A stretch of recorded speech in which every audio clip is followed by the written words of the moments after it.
Господине Заев, вие сте предводник на најнеспособната и најнеработливата, повторувам уште еднаш, влада во историјата на Република Македонија. Тоа не го зборувам јас и не го зборуваат само пратениците на ВМРО ДПМН. Тоа го зборуваат граѓаните на Република Македонија.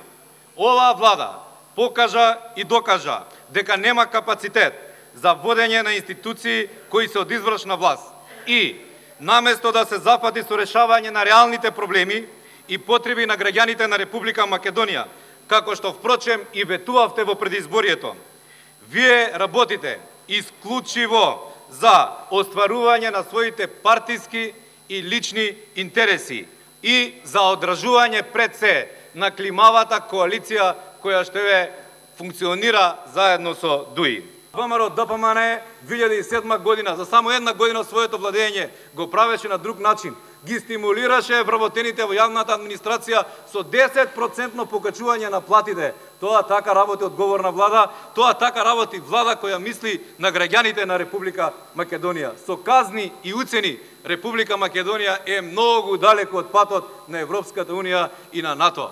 Многу сме далеку, вие тоа го знаете, и молба е од граѓаните на Република Македонија, а опозицијата во тоа ги поддржува. Прекинете да ги барате грешките кај другите, грешките кај тие што ја преземале одговорноста да владеат со оваа држава. Дали да зборуваме за сите оние проекти, радиодифузна такса и ефтина струја, пензиите, се она, заштита на деца, ретки болести, се она што беше ветено со програмата и се она што е дел од програмските политики на оваа влада.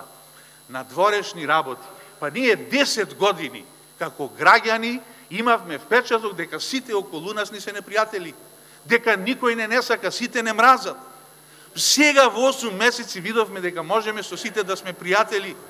10 години да градиш, да твориш, да создаваш нешто добро и убаво и здраво. Невозможно е да го рушиш за 10 месеци. Меѓутоа, 10 години да назадуваш, да упропастуваш, да уништуваш нешто, уште поневозможно е сето тоа да го анулираш или да го обновиш или да го исправиш за 10 месеци. Затоа, почитувани колешки колеги од опозицијата, наместо омрази и поделби, дајте да зборуваме за едно општество. Наместо изолирана и блокирана држава, гетоизирана, дајте да одиме во НАТО и ЕУ и да станеме пријатели на нашите соседи и на сите држави во светот.